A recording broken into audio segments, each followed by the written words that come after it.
Hi, Assalamu alaikum, everyone. My name is Ziauddin Yousafzai. I'm the co-founder of the Malala Fund, also known as Malala's father, and I'm here in Nigeria. Hi, my name is Ummi Bukar. I'm the program director and founder of Page Initiative.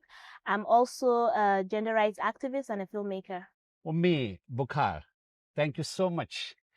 I heard from you 2 days ago at the round table, and thank you for your thoughtful insights about girls' education. And you're working on gender equality, gender girls and women's rights, girls' education. You are the founder of the PAGED initiative. Um, that is working on media and mainstreaming gender in media, and also you work for the underprivileged or unrepresented voices through your platform. So this is amazing. This is all about work that we know, but I want to know more about you.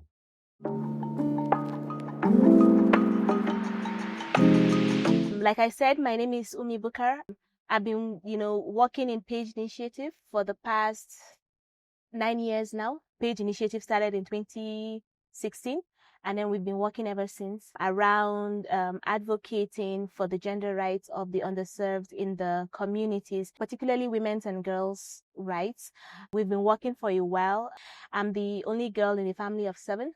We have 5 children, 4 boys and a girl. I grew up in northern Nigeria, went to secondary, university, masters, all in northern Nigeria, and I've been working mostly in northern Nigeria since then.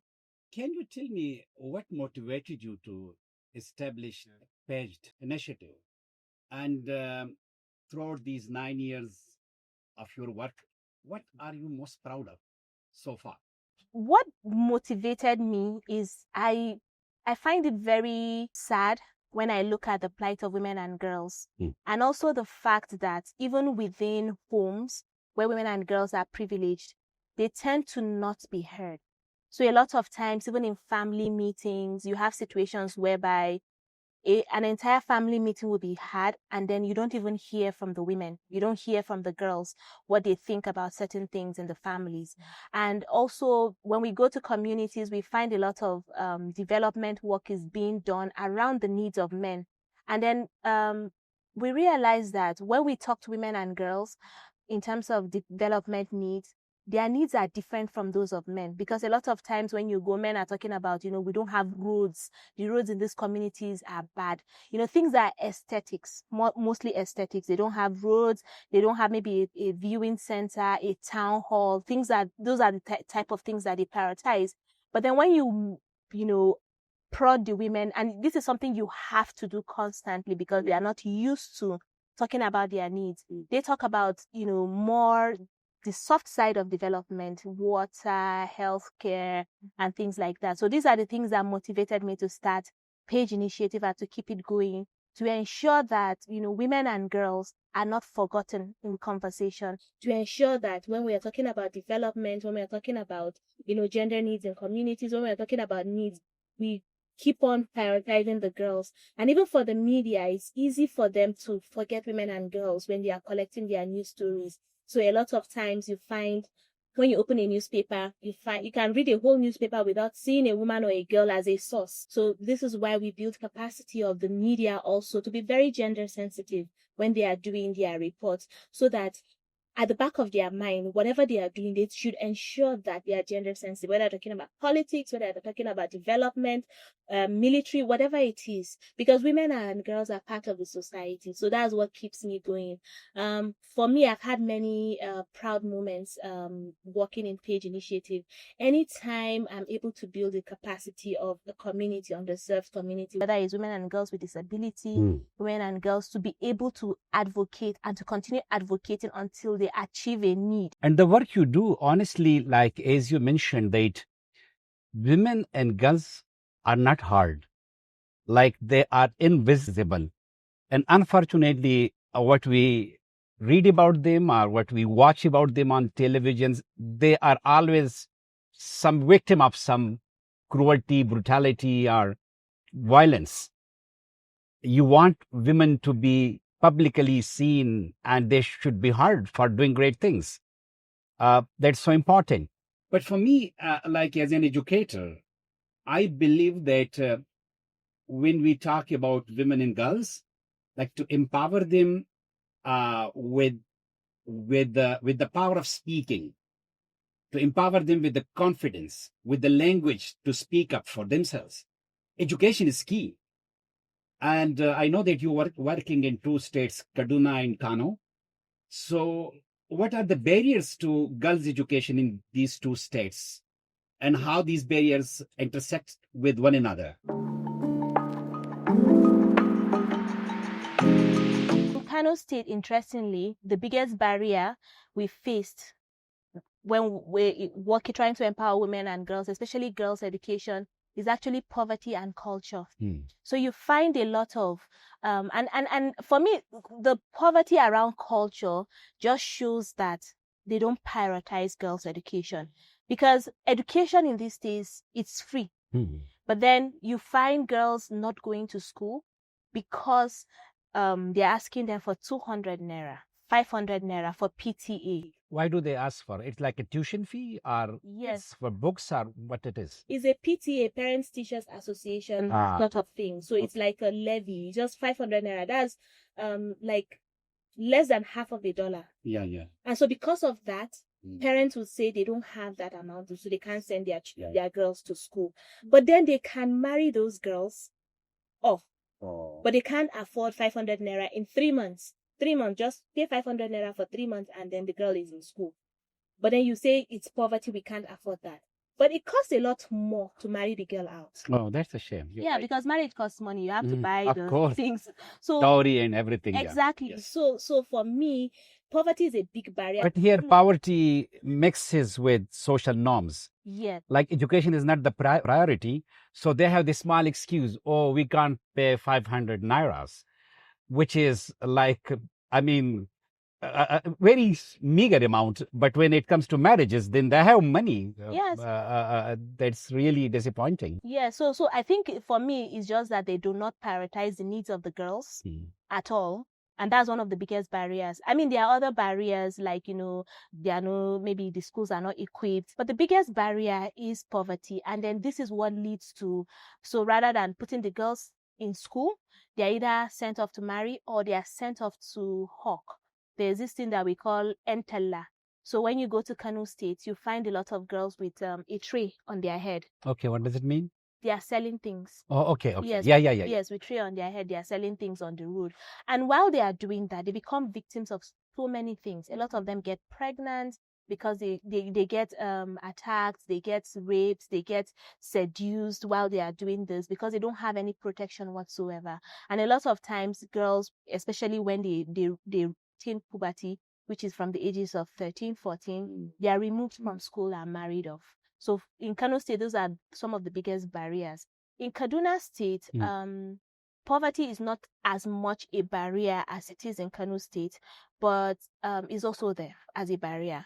But in Kaduna State, you also find a lot of, young girls getting pregnant early in school because there's no protection in for them on the way to school because the schools are so far away, so they get raped, they get attacked, gender-based violence, all kinds of things. So that's a bigger barrier in Kaduna State than it is in Kano State. Also, a lot of times you find teachers within the state also take advantage of the girls because there's no strong policies that protect the girls while they're in school. Like there's no proper system for their safeguarding as well. Exactly. So, like you mentioned, two big reasons about girls being not in school are their deprivation from education. One is poverty, coupled with social norms, like people's priorities. They don't want to put girls in school, and they are unsafe then. But one of the other reasons that could be, you may be working on it as well, as we know that in this country, like 1/3 of the girls are married before the age of 18, and especially in the North and West, more than half of the girls are married before 18. So there's a huge population, and the states you are working in, they are in North, I think. So do you think marriage is also a big barrier to girls' education? Like they can't complete their education because of early child marriages, and also if you highlight that how this barrier could be removed, or how your organization is working on this barrier, which is a bit sensitive as well. It is a big barrier, and I think that's why a lot of parents hide behind poverty, and they say they can't afford it because they want to marry off the girls. Also the culture norms around marriage, because people keep thinking, okay, I can't protect this girl if she's in my house. But once I marry her off, she's no longer my problem. That's another thing, there's a lot of girls marrying early, dropping out from school, getting married. And then a lot of the women that we speak to that also were married early and they missed out at an education, that's one of their biggest problems, that they did not get a chance to complete their education because they were married really early. So that is almost all the women that we have met, almost all the married women that we have met in communities, they were not married. They didn't complete their education because they got married. So early marriage was a very, very big barrier. And when we advocate for marriage, it's very sensitive, like you said, because I remember one of the top people at one of the highest offices that we advocated around early marriage to, and he got angry and said we should never say early marriage, that what we are calling early marriage is actually on time marriage. So when you're talking to somebody you're advocating to somebody about early marriage, and the person is angry that you're talking about early marriage, he feels it's on time marriage. So that's, for us, that's a very big issue. And finding a way around it is also difficult. So let's say I'm a father and I want to get my daughter married early. And you want to convince me. So, and it's just like my faith. My faith, for example, I believe that Islam tells me that I should get, I have this right to get my daughter as early as possible. So how will you, for example? What we do is actually let the girls convince their fathers. We had this very interesting case whereby this young girl, very, very bright, young girls. I almost wanted to just take her away from that community when I interviewed her, and she was talking about all the barriers to getting an education from her community, and then she ended with, this is why they are going to marry me off. And she was 13 years old at the time, and then she was talking about how she really did not want to get married, but she doesn't really have a choice.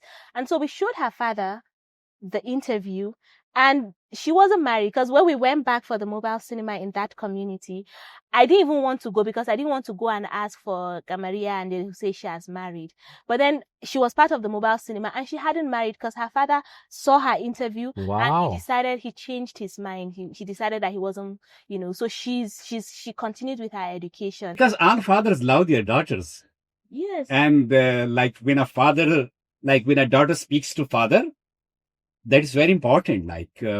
But we just need to give the girls a proper training, education, that they are able to speak up. Yes, and also give the father the room to listen without interrupting. Yeah. Okay. Because if she was to go and meet her father and start to talk, they are totally distracted. Yeah. Like the feeling that they are intervening in our family affairs and outsiders. Yes. But when it's a family affair, a family member, like daughter herself or wife, like our son tells father, Dad, it's so early for my sister. Please let her be in our home. She is beauty. Exactly. Let's wait a few more years. So that's amazing, really. When it comes to all these issues about girls' education and the barriers that are there to the girls' education, what comes to my mind is men and boys' approach towards their women and girls.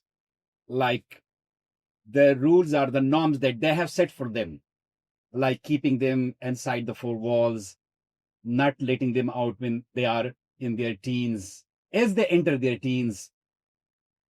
And that's why their life is decided as they are born, or their career are ended when they enter their teen. It's so sad. So men and boys are very important stakeholders in all this process, in all this change that we want to see. What do you think that how men and boys could be partner and could be supporter for girls' education? And also, how can they be able to challenge this early child marriage practice, which is harmful not only for girls, it's harmful for men and boys as well. I personally believe when girls and women are uh, emancipated, men are liberated. I, like as Malala's father, honestly, what I'm because of my mindset, because of my values. I believed in gender equality, in equal partnership with my wife. I encouraged her even to do a lot of things publicly. And the change that I saw in my life, it was amazing. So, I mean, I want to hear from you that how fathers, brothers, sons even could be involved, like men could be involved, boys could be involved in this partnership. I mean, so there are so many ways we use role models like you yourself. I feel humble. Like the documentary, I was just talking about the documentary named Me Malala. This is a film that we have shown as part of our mobile cinema to show people, look, this is a father that is actually encouraging his daughter, and look at how far Malala has gone because of her father's support. But what we also do is use the culture and the religion to guide them as well. So there was this community that we went to, and there's these boys, they were carrying weapons. Which state it was in? Is in Kaduna State. So they are the ones that actually attack girls on their way to school. They steal, they do all of that. So as we were entering the community, they stopped us. They stopped our car and they were like, you have to pay us and things like that. So we just had a conversation with them, and then we told them that, you know what, this is not safe for us. So why don't you act as our security? And they became our security. They were walking around with us. Beautiful. And all of that. And then when we were shooting this a scene where the girls were going to the school, they were part of the film. They entered the film. And then we told them that, look, you guys are very important in this community. Why don't you, instead of attacking the girls while they are going to school, why don't you be their security on the way to school? Wow. And so just change your role. Yes, just change the role. From negative to positive. From negative to positive. So that's what we do, because I think a lot of men and boys just need guidance. They just need, because like we said, nobody trains, nobody advises, nobody guides them. They sort of grow up on their own. But sometimes when you show them the way and all of that, so for that they started to become the vigilante on the way to school, so girls and boys can actually go to school safely, because they know that those ones that were previously attacking them, they are now their protectors on the way to school. And also we use, passages from the holy books. So we tell them the story of Moses, for instance. Moses would not have become Moses if his sister had not protected his basket all the way to the Pharaoh's house. Beautiful and then story. Pharaoh. And then we even asked, I love that story. Yes. So these are some of the conversations where, like, take care of your sisters and they will take care of you. Like, I'm a girl, I'm a sister of 4 brothers, and there's nobody my brothers look up to like they look up to me. Even the older ones, they look up to me, So these are some of the things that we do. And we also try and show positive films where men were displayed in a positive light, so that they can see that, masculinity doesn't have to be toxic. You can actually use it for protection. You can use it to stand up for your sisters, for your mothers even. If, you feel like they're being attacked by culture, by tradition, you can stand up for them. That is your role as a man and as a boy. Like, I take 3 things out of this beautiful conversation that we had. Number one, that our approach should be with empathy. Like seeing these boys having guns and like we declare them as evil and just cancel them. That's not a good approach. The way you had this conversation is very important. Empathy, conversation, the way you had conversation with them and just turning their role into a different role, from negative to positive, from death to life. That's beautiful story, honestly. And I'm very impressed, really. And the wisdom that you have and the strategy, the wisdom for changing the norms and bad practices, it's really working. It's really working. Can I also ask you a question? Yes, of course, you can. I mean, you've been in Nigeria this week. So what are some of the things that you've come away with as regards to this work that you're trying to do on male allyship? Some of the people that you have spoken with. Yeah, we had very fruitful and productive meetings, and we met new people. It's my fourth time in this country, and you were there at the round table, I'm sure, and so many stakeholders from different organizations, from media, from civil society, from foundations, they were there. And one thing that I found very beautifully uh, surprising and a big hope that everyone in that room, in that space, was agreed and was like an ally for any other person, for every other person, whether they were from Abuja or from any other part of the country, if the north, east, northwest, and whether they were Christians, Muslims, all were unanimously agreed that girls' education is important, that girls should not be married at early age. And also that when a girl is educated, it not only changes her life, it changes everything positively for everyone. We build our economies through women and girls participation. And I think it's World Bank data. They say that in this country, if we educate every girl gets 12 years of education, this country will earn more than $100 billion. So then you just think of health, think of peace and security and climate, everything. So really this time I met so many new people. We also went to Sokoto. I met the Sultan, His Eminence, and met so many other people there. I went to a school there. That is the highlight of my tour. Okay. Those amazing girls and boys. Really, what impresses me a lot, so much about this country is its civil society. People like you, Ummi, who are full of conviction and compassion and very focused and strategic. So for me, the biggest asset for change in this country are people like you, honestly. Oh, that's so nice. And I'm not just saying it, I mean it, because you are the real as you share your stories now, like you told things which were which I have never heard of before, like the way you convince the boys, and then the other story. And I'm here really to listen, to learn from the civil society and from everyone, and share some of my stories as well. It was such a great conversation with you. Would you like to say something if you want to, like, as you know, I work on male allyship as a father of a daughter, and who is well known, but as also a brother of 5 sisters who had never been to school. And I know the power of education. I always tell that I have seen uneducated girls and women. I have seen the hopelessness and helplessness of women without education, and then the power of strength of women and girls with education.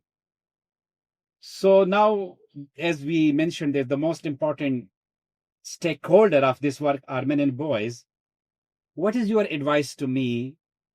Like, how should I work with men and boys that together we are able to become better men and boys, partners, supporters of girls' education, and we challenge all those social norms and taboos that harm girls' lives?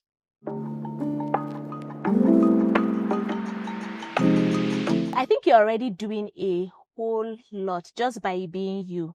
Because there are very few men who have done what you have done with the support that you have done for your daughter, and telling her, protecting her, guiding her, allowing her to be her fullest potential, sharing your story around with everybody, especially men and boys, and showing them that, this doesn't make you less of a man.